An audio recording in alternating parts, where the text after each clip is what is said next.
All right, let's jump into Mark chapter 9.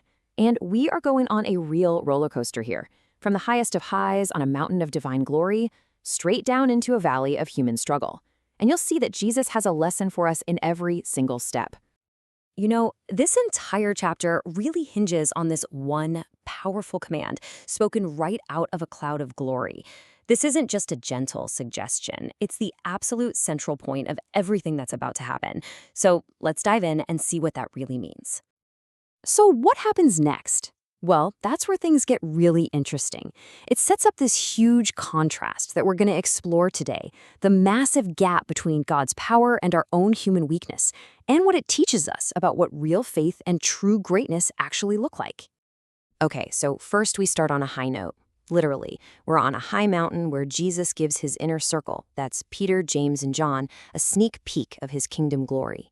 And this is way more than just a cool vision. It's a powerful confirmation of who he truly is. So, Jesus is transfigured. And what does that even mean?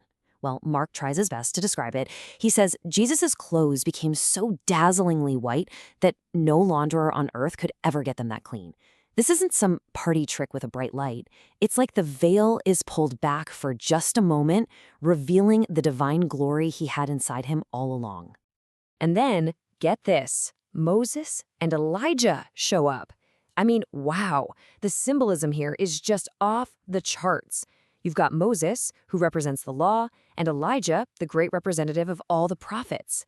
Having them both there, talking with Jesus, is like the entire Old Testament is pointing a giant neon arrow right at him, saying, he's the one. He's the one we've all been waiting for.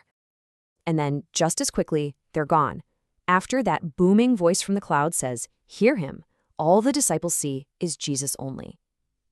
The message is crystal clear, right? The law and the prophets, they did their job. They led us right to this moment. But now, Jesus alone is the focus. He's the ultimate word from God. But of course, they can't stay on that mountain forever. And the moment they come down, bam, they walk straight from this incredible divine experience right into the messy reality of human desperation and a full-blown faith crisis. And what a scene it is. It's just total chaos down there. The 9 disciples who were left behind are in the middle of a heated argument. There's a big crowd. And at the center of it all is a father who's absolutely desperate because his son needs healing, and the disciples, they failed. They couldn't do it. And you can just feel the weight in Jesus' response. When he says this, it's not just anger you hear. It's this deep frustration, this sorrow, really. It's aimed at everyone there, this deep-seated unbelief that just won't go away, even after everything they've seen. But then, the father says something that is just so real. It's one of the most honest prayers you'll find anywhere in the Bible. He cries out, Lord, I believe, help thou mine unbelief.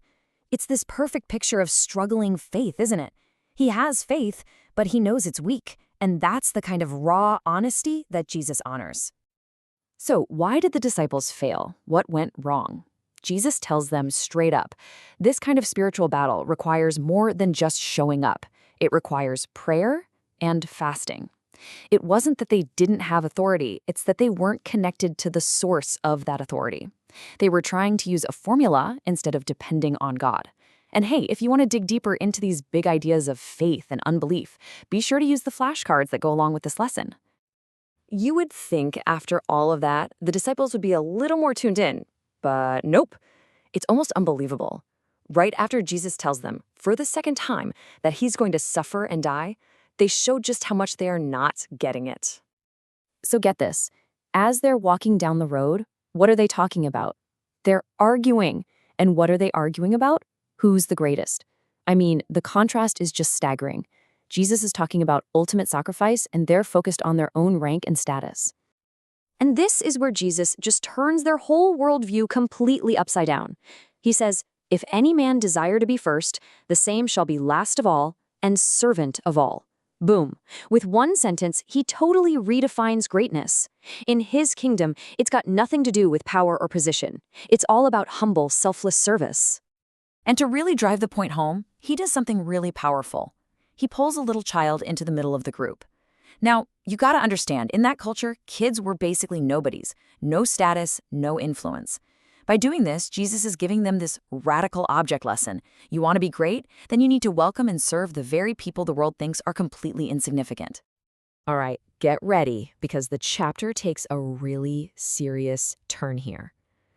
Jesus finishes with some of his most severe warnings, showing us just how high the stakes are when we follow him. Jesus uses this image of a millstone, and he says it would literally be better for a person to have one of these massive stones, the kind turned by a donkey, tied around their neck and be tossed into the sea, than for them to cause one of his little ones to stumble into sin. That's how seriously God takes this. And this leads to some really shocking language. He says if your hand or your foot or your eye causes you to sin, get rid of it. Now, let's be clear, Jesus is using extreme language here to make a point.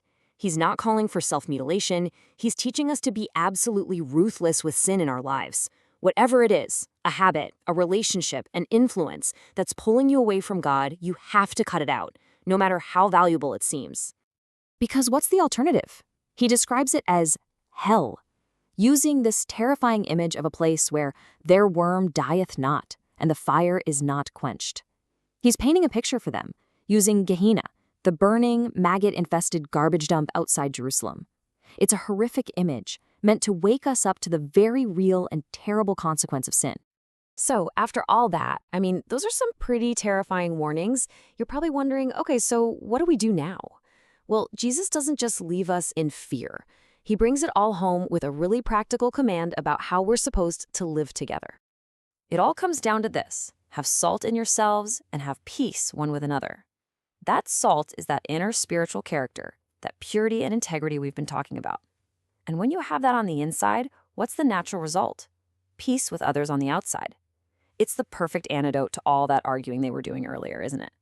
So as you think about this, make sure to really lock in what you've learned by taking this lessons quiz. And for your homework, go ahead and read Mark chapter 10 to get ready for our next deep dive. And really, that's the question this whole chapter leaves us with. After seeing God's glory on the mountain and humanity's failure in the valley, how are you going to choose to live? How will you be a servant of all this week? It's a call to move from just listening to these powerful words to actually living them out. Just so you know, this explainer was put together based on material from the You Need Faith in Jesus team.